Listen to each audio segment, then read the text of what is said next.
Assalamualaikum warahmatullahi wabarakatuh. Apa kabar anak-anak? Mari kita belajar perkara ini. Kita awali dengan basmalah. Apa kabar? Kita pada hari ini melanjutkan pelajaran yang kemarin tentang teknik pengolahan pangan. Jadi kemarin kita tahu sudah jenis-jenis bahan pangan. Nah, kira ada bagaimana cara bahan pangan ini bisa menjadi konsumsi kita olah supaya bisa matang dan sifatnya sehat. Ada dua teknik. Yang pertama adalah teknik pengolahan pangan panas basah.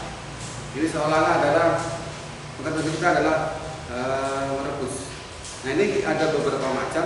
Yang pertama adalah teknik boiling. Teknik boiling ini adalah merebus dengan menggunakan alat yang baik, alat yang bersih, dengan cairan yang sudah panas. Airnya bisa air, bisa kaldu, bisa susu. Nah, ini diharapkan bahan pangan yang kita masak bisa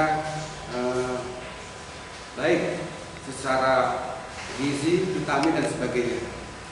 Kemudian yang kedua adalah poaching.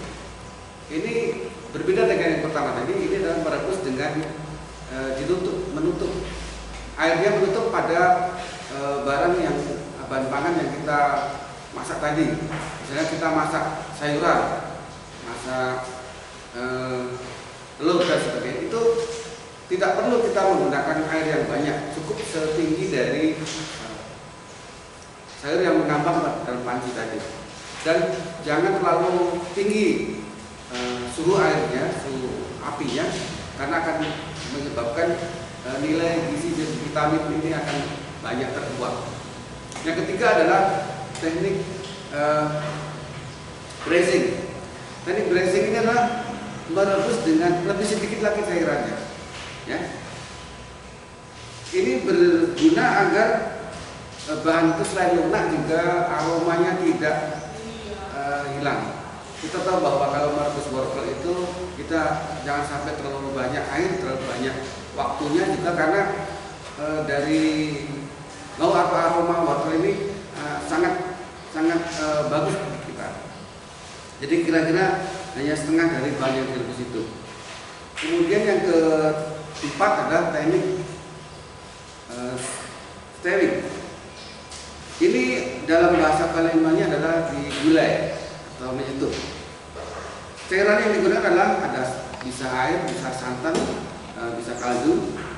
Ini didahului dengan membuat tumisan dulu. Jadi seperti kita memasak ayam. Nah, kita menggunakan teknik stirring ini.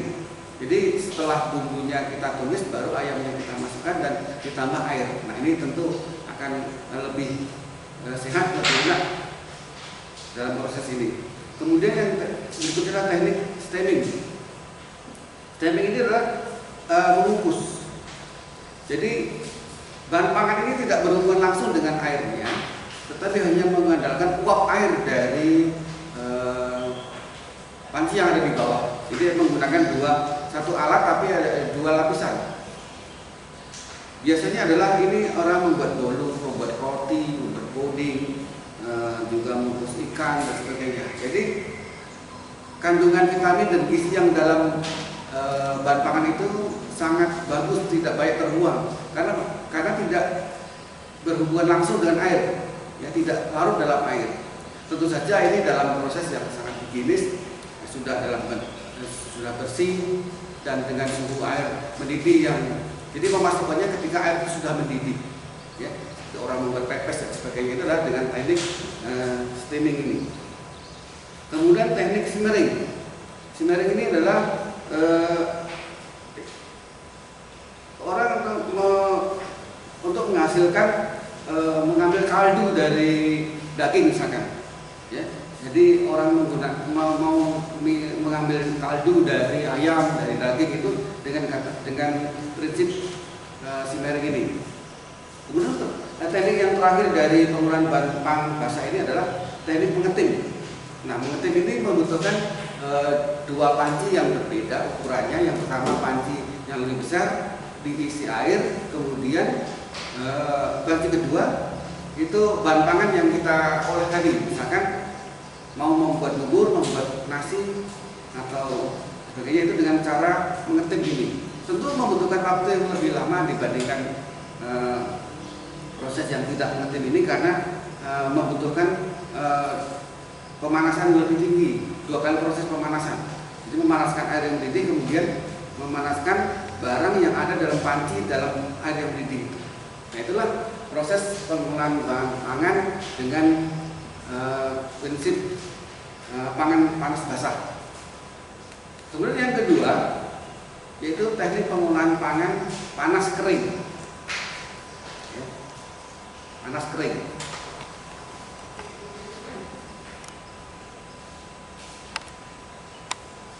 Yang pertama adalah deep frying. Ini istilah yang sudah banyak dikenal, yaitu menggoreng, fry. Ya, kita malah fried chicken, berarti itu ayam goreng, fry, ada digoreng. Jadi membutuhkan minyak, membutuhkan media wajan untuk membuat makanan ini bisa matang. Ya, ini sangat mudah. Kita didihkan air, dijadikan minyak. Kalau sudah panas, nah kita masukkan bahan pangan tersebut. Nanti kalau sudah tidak ada lagi suara minyak, berarti makanan itu sudah matang. Hati-hati kalau menggoreng ini, kalau tidak boleh ditinggal-tinggal karena bisa menjadi gosong. Yang kedua adalah teknik menggoreng dengan minyak sedikit, ya, atau shallow frying. Ini sedikit minyaknya, berbeda dengan yang pertama tadi. Ini dilakukan dengan sama dengan yang pertama, dengan wajan yang ada air, ada minyaknya sudah panas. Kemudian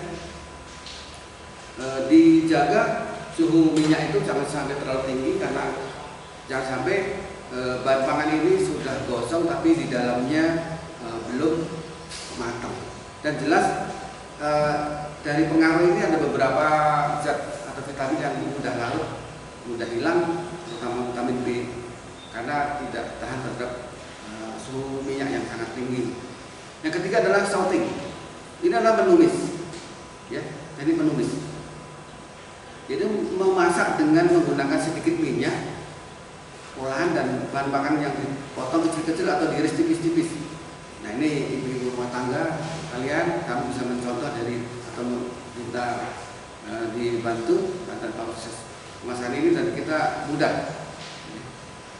Cairan yang bisa ditambahkan dalam ini adalah bisa ditambah saus ketika kita menumis tadi, bisa juga kecap dan sebagainya. Kemudian keempat ya, teknik baking atau memanggang. Teknik baking ini tidak menggunakan media wajan dan minyak, tapi dari bahan pangan yang kita proses pada waktu itu adalah dengan alat pemanggang. Ya, alat pemanggang ini bisa dari teflon sekarang ini, bisa dengan alat panggang dari kawat ini yang khusus untuk ikan, ya. Jadi kita bisa membolak-balik dengan mudah. Tapi hati-hati, jangan terlalu lama dan jangan bukan langsung dengan api, harusnya dengan bara apinya. Maka setiap kala arang yang sudah membara untuk bisa memanggang bahan pangan ini. Kita bisa sate, ayam, ikan dan sebagainya. Dan ini diusahakan jangan tiap hari kita melakukan proses pemanggangan ini, karena kurang bagus untuk kesehatan kita. Kemudian terakhir adalah teknik membakar atau grilling, ya. Nah, ini penggunaan bahan pangan di atas lempengan besi panas, ya. Kalau tadi di atas bara, ini lempengan besi panas. Nah, ini bisa dilakukan untuk pada suhu sekitar 200 derajat Celcius. Nah, ini bahan pangan bisa ikan, bisa daging, bisa roti. Tapi itu siap kalah dulu, media tadi sudah panas, ya, pemanggangnya sudah panas, sehingga cepat sekali. Jadi tidak perlu dari proses yang membutuhkan proses yang lama, karena akan menimbulkan dampak yang tidak baik. Nah itulah anak-anak persoalan kita pada pagi ini adalah proses pengolahan pangan secara baik, secara sehat. Kita bisa memilih disesuaikan dengan alat yang kita punyai dan sesuai dengan jenis bahan pangan yang akan kita masak pada hari ini. Nanti ada tugas yang harus kita kerjakan, segera dikirim untuk bisa mendapatkan nilai yang baik. Terima kasih, kita tutup dengan bacaan hamdalah. Assalamualaikum warahmatullahi wabarakatuh.